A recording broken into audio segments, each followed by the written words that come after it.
मुंबई के ज़ैनबिया इमामबाड़ा वक्फ मिल्कियत की सौदेबाजी करने के जुर्म में बिल्डर अख्तर हसन रिजवी और जावेद हसन रिजवी के खिलाफ मुंबई के एमआरए मार्ग पुलिस थाने ने मझगांव कोर्ट में चार्जशीट दाखिल की है।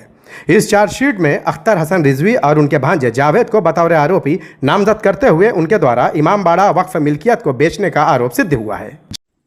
अब आपको बताते हैं कि असल मामला क्या है। मुंबई के रहने वाले आमिर पंजवानी ने 8 मार्च 2019 को मुंबई के एमआरए मार्ग पुलिस थाने में एक शिकायत दर्ज कराई। शिकायत में उन्होंने इस बात का जिक्र किया है कि वक्फ की मिल्कियत इमामबाड़ा जो मुंबई के भिंडी बाजार इलाके में है, उसे आरोपी अख्तर हसन रिजवी और उसके भांजे जावेद हसन रिजवी ने गैर कानूनी तरीके से फरोख्त किया। जांच में दस्तावेजों में हेरफेर और छेड़छाड़ करने के भी पुख्ता सबूत का जिक्र जांच अफसर प्रदीप मौर्य ने किया है। इस तरह से अब आरोपी अख्तर हसन रिजवी पर कभी भी कानून का शिकंजा कस सकता है और वो कभी भी जेल की सलाखों के पीछे जा सकता है। मजिस्ट्रेट ने कहा था कि शिकायत में लगाए गए सभी आरोपों और रिकॉर्ड पर दर्ज दस्तावेजों को देखते हुए ऐसा लगता है कि आरोपी ने ही दस्तावेज तैयार किए थे। अदालत ने कहा कि चूंकि अपराध का खुलासा हो चुका है, इसलिए पुलिस जांच की जरूरत नहीं है, सीधे एफआईआर दर्ज की जाए। शिकायत में कहा गया था कि पकमोड़िया स्ट्रीट की जमीन पर एक ग्राउंड फ्लोर और 2 मंजिला इमारत है। ग्राउंड फ्लोर और पहली मंजिल धार्मिक उद्देश्यों के लिए रिजर्व है। इसमें कहा गया था कि ये एक वक्फ की मिल्कियत है। शिकायत में कहा गया है कि 2010 में ज़ैनबिया ट्रस्ट, जिसके अख्तर हसन रिजवी मैनेजिंग ट्रस्टी हैं, उन्होंने मिल्कियत को रिडेवलपमेंट के लिए सैफी बुरहानी एफलेमेंट ट्रस्ट को बेच दी। हमने एफआईआर दर्ज होने के बाद आरोपी अख्तर हसन रिजवी से उस वक्त कुछ सवालात पूछने की कोशिश की, जिसके बाद रिजवी आग बगोला हो गए। वो न सिर्फ आग बगोला हुए बल्कि सवाल करने पर उन्होंने धमकियां भी देनी शुरू कर दी। मेरा एक सवाल था रिजवी साहब, ज़ैनबिया ट्रस्ट को लेकर आपके खिलाफ एमआरए मार्ग में एफआईआर दर्ज हुई थी। ये वक्फ लैंड थी, इसको लेकर मैं आपसे जानना चाहता हूँ, आपका क्या रिएक्शन है इसमें? आप ये सवाल यहाँ नहीं करेंगे और इसका जवाब नहीं। Not the occasion. हाँ ठीक है, ये आप बोल दीजिए ना, आप कुछ नहीं बोलेंगे। कोई जवाब, कुछ नहीं बोलेंगे। उसमें आपके खिलाफ एफआईआर हुई थी, कुछ नहीं बोलेंगे। रिक्वेस्ट करूंगी कि ये कल्चरल फेस्टिवल, नहीं तो वक्फ लैंड ये आपने सेल किया मैं है। अभी फिर से आपसे रिक्वेस्ट करूंगी कि ये कल्चरल फेस्टिवल के लिए, बच्चों के लिए हमने किया है।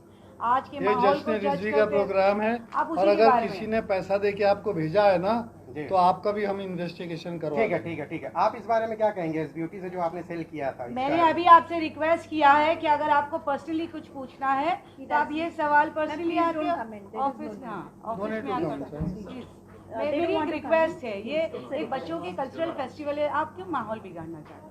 हमारा काम है सवाल करना। हाँ। आप जवाब मत दीजिए। आप आइए ठीक है ऑफिस ना? में वो आइए, वक्फ लैंड आपको थी या तो नहीं, ये आपको तो नहीं बोल ऑफिस दिया है ना, आइए, आप अब जाइए आप। नहीं वक्फ लैंड थी ना वो। टू द पॉइंट बात कीजिए ना। Excuse me, एक आप कौन? Who are you? फैकल्टी है वो हाँ ठीक है, हमारा काम है सवाल करना। नहीं बट ये पोजीशन ठीक है ना, आप ही बोलिए ना, क्या है, क्या दिक्कत है आपको सवाल करने में? Anjum, okay everybody keep quiet, let him talk. उसको बुलाओ, चलो। आप थोड़े ना वो करोगे, और आपके होने के बाद मैंने सवाल किया। इस ब्यूटी के जरिए इस इलाके का रिडेवलपमेंट किया जा रहा है। पंजवानी ने जमीन पर ज़ैनबिया ट्रस्ट के वजूद को लेकर सवाल उठाया। शिकायत में उन्होंने कहा है कि संपत्ति अली रजा नमाजी की थी और 1983 में इसे इमाम फाउंडेशन को बेच दिया गया था। उन्होंने कहा कि चूंकि पैसे का विवाद था, इसलिए नमाजी ने बॉम्बे हाईकोर्ट का रुख किया। विवाद का निपटारा हो गया और सहमति की शर्तों के अनुसार प्लॉट को इमाम फाउंडेशन के नाम पर रजिस्टर्ड किया गया। शिकायत में कहा गया कि सहमति की शर्तें 1983 में कभी रजिस्टर्ड ही नहीं हुई थी, लेकिन बाद में 2004 में रजिस्टर्ड हुई। आरोप लगाया गया कि पंजीकरण के पहले इमाम फाउंडेशन ने अवैध रूप से जमीन को ज़ैनबिया ट्रस्ट के नाम पर ट्रांसफर कर दिया था। जाली दस्तावेजों का जिक्र करते हुए शिकायत में कहा गया कि भूमि हस्तांतरण के लिए सिटी सर्वे को दिए गए आवेदन में अख्तर हसन ने सहमति डिग्री की मूल प्रमाणित प्रति प्रस्तुत की, लेकिन उस पर कोई मुहर या दस्तखत नहीं थे।